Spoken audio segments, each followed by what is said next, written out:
गुज़िश्ता हफ्ते मुल्क की सबसे बड़ी खबर। पाकिस्तान तहरीक इंसाफ हुकूमत का कहना है कि ये तहरीक लब्बैक पाकिस्तान के खिलाफ ताकत का इस्तेमाल करना चाहती थी, लेकिन पाकिस्तानी फौज ने इससे इत्तफाक नहीं किया। ये दुरुस्त है या नहीं, वसूख से नहीं कहा जा सकता, लेकिन यह मुकम्मल यकीन से कहा जा सकता है कि बहुत सी इमलाक को नुकसान पहुंचा और बहुत सा खून बहा। कम अज कम 8 पुलिस एहलकारों का तो हमें पता ही है। दंगे, फसाद और कत्ल के इल्जामात में 8000 टीएलपी के कारकुनान गिरफ्तार हुए, लेकिन मुआहिदे की रूह से इनके खिलाफ मुकदमात को खारिज कर दिया जाएगा। इस असना में पंजाब पुलिस का एतमाद हिल कर रह गया है। बहुत से लोगों के नजदीक ये हथियार डालने के मुतरादिफ था, लेकिन क्या ये सब तहरीक लब्बैक को मरकजी धारे की सियासत में लाने और तहरीक इंसाफ का इत्तेहादी बनाने के लिए इंतहाई महारत से चली गई एक चाल भी हो सकती है? वजीर आजम इमरान खान की बरेलवी तहरीक लब्बैक के साथ नजरियाती हमआहंगी की वजह से यह बिल्कुल मुमकिन है। अप्रैल में उन्होंने कहा था कि टीएलपी और हमारे मकासद एक ही हैं, लेकिन तरीकाकार मुख्तलिफ है। तहरीक लब्बैक के लिए अपनी पसंदीदगी को मजीद वाज़ेह करने के लिए चंद ही हफ्ते कबल वजीर आजम ने तौहीन का तोड़ करने वाली रहमतुल लिल आलमीन अथॉरिटी बनाने का ऐलान किया था। क्या यह महज इत्तफाक था कि टीएलपी का एहतजाज लाहौर की रहमतुल लिल आलमीन मस्जिद से ही हुआ? शायद। दूसरी खबर में अफगान तालिबान, जिन्होंने तहरीक तालिबान पाकिस्तान से खुद को अलग करने से साफ इनकार कर दिया है, पाकिस्तान और टीटीपी के दरमियान एक अमन मुआहिदा करवाने में कामयाब हो गए हैं। इससे अगला कदम इनके मरकजी धारे में आने का हो सकता है। इसके लिए वजीर आजम एक बार फिर फौज को इल्जाम देने की कोशिश कर सकते हैं। इस पर अलबत्ता इनकी साख का मसला सामने आ सकता है, क्योंकि वो कभी तालिबान के मजालिम की मजम्मत नहीं करते। सितंबर 2013 में जब टीटीपी के पाकिस्तान के अवाम, पुलिस और अफवाज पर खुदकुश हमले उरूज पर थे, इमरान खान बतौर पीटीआई लीडर के नवाज हुकूमत से मुतालबा करते रहे कि इनके साथ जंग बंदी की जाए और इन्हें मुल्क में दफातर खोलने की इजाजत दी जाए।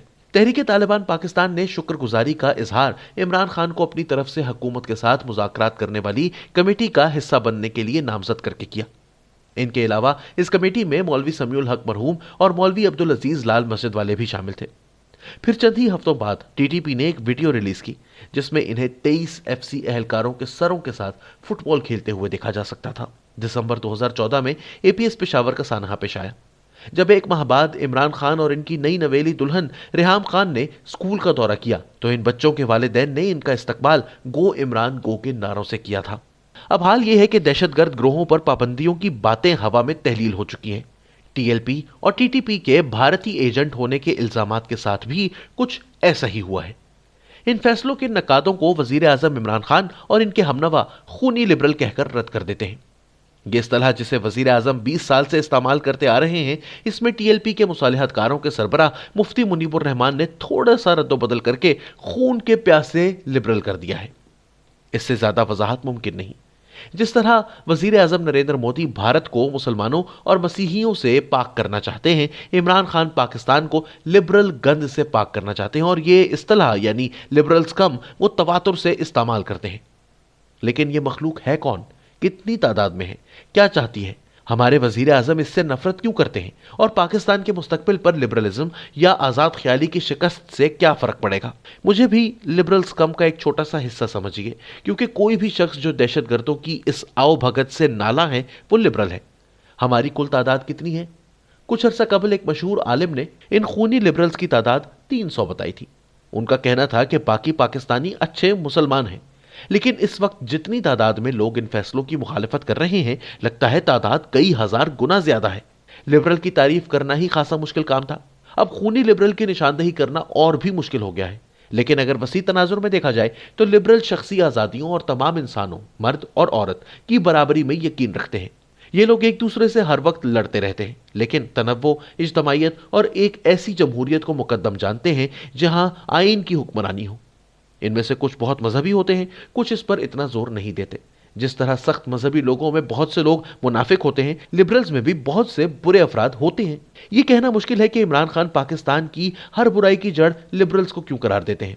इन लोगों की सियासी नुमाइंदगी सिरे से है नहीं। इनके मोमबत्ती माफियाज के हाथों में कोई डंडे, बम या सब मशीन गन भी नहीं होती, जिनसे टीएलपी के कारकुनान रसूलुल्लाह सल्लल्लाहु अलैहि वसल्लम की शान की हिफाजत करते हैं। लिबरल तो दहशतगर्दों के हाथों कत्ल हुए अफराद या किसी रेप के शिकार इंसान के लिए भी इजहार यकजहती की खातिर बमुश्किल चंद दर्जन अफराद ही जमा कर पाते हैं। इमरान खान को लेकिन इनसे शदीद चिढ़ है। लेकिन क्यों? وہ یہ کہانی کئی بار سنا چکے ہیں۔ مغرب میں ان کے رنگین ماضی، جس کے بارے میں وہ زیادہ تفصیل میں نہیں جاتے، کے دوران انہیں ایک ایسی چیز نے لبھا لیا تھا جسے وہ لبرلزم کا نام دیتے تھے، لیکن بالآخر مذہب نے انہیں بچا لیا۔ اصل میں ان کا کیس کافی عام ہے۔ بہت سے نوجوان پاکستانی مغرب میں جا کر غلط کاریوں میں پڑ جاتے ہیں اور پاکستان واپس آتے ہیں تو انہیں بہت ملال ہوتا ہے اور پچھتاوے میں وہ شدید رجت پسند بن جاتے ہیں۔ لبرلزم کے خلاف عمران خان کی جذباتیت میں ان کے اسکول کا بھی کردار ہے، جو لاہور کا ایک اعلیٰ طبقے کا اسکول ایچ کالج ہے، جہاں بقول ان کے انہیں کبھی اقبال کی شاعری نہیں پڑھائی گئی۔ وہ اقبال کے شعر بھی نہیں پڑھ پاتے، گو کہ وہ انہیں اپنا آئیڈیل قرار دیتے ہیں۔ افسوس کہ انہیں ایسا لگتا ہے کہ لبرل اقبال کو نہیں پڑھ سکتے اور نہ ہی سمجھ سکتے ہیں۔ حقیقت تو یہ ہے کہ عمران خان خود اردو پڑھنے میں دقت محسوس کرتے ہیں۔ بہت سے لوگوں نے تقریب حلف برداری میں انہیں غلطیاں کرتے دیکھا ہے۔ اس کا پرائشچت کرنے کے لیے ہی شاید انہوں نے حال ہی میں تمام سرکاری تقریبات کی میزبانی اردو میں کیے جانے کا فرمان جاری کیا ہے۔ اس سے بھی زیادہ ملول وہ اس بات پر ہیں کہ اپنے واز میں قرآنی آیات اور احادیث کا ترجمہ تو سنا سکتے ہیں، لیکن یہ عربی میں انہیں یاد نہیں ہے، لہٰذا اسلام آباد کے تمام اسکولوں میں عربی کو لازمی قرار دے دیا گیا ہے۔ یکساں قومی نصاب ان کا ایک اور نظریاتی منصوبہ بھی اسی کا نتیجہ ہے۔ اس نصاب کے تحت ہونے والی تعلیمی اصلاحات نے تمام پاکستانی اسکولوں کو مدرسوں کے ساتھ لا کھڑا کیا ہے، اور ان سب میں اب ایک ہی نصاب اور ایک ہی جیسے امتحانات ہوا کریں گے۔ یکساں قومی نصاب کو پڑھ کر بڑے ہونے والے طلباء ٹی ایل پی اور ٹی ٹی پی سے اور بھی دوستانہ مراسم رکھیں گے، لیکن بڑی تعداد میں پیدا کیے گئے یہ جوہلا مسابقت پر مبنی عالمی معیشت میں کہیں ملازمت حاصل کرنے کے قابل نہیں ہوں گے۔ جہاں ایک طرف ٹی ایل پی اور ٹی ٹی پی عروج حاصل کر رہی ہیں اور دوسری طرف مرکزی دھارے کی سیاسی جماعتیں خود کو لبرل کہتے خوف محسوس کرتی ہیں، ریاست اور مذہب کو ایک دوسرے سے جوڑنے کا منصوبہ پوری رفتار سے آگے بڑھ رہا ہے۔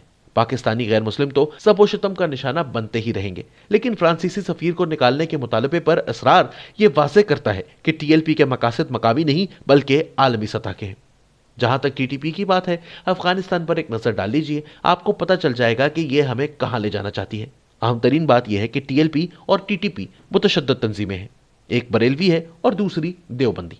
دونوں کے ماننے والوں کی بڑی تعداد ہے، اور اب افغانستان میں فتح کے بعد ٹی ٹی پی کے ماننے والوں کی تعداد میں مزید اضافہ ہوگا۔ دونوں شریعت کا نظام چاہتی ہے، لیکن دونوں کا تصور نظام شریعت مختلف ہے۔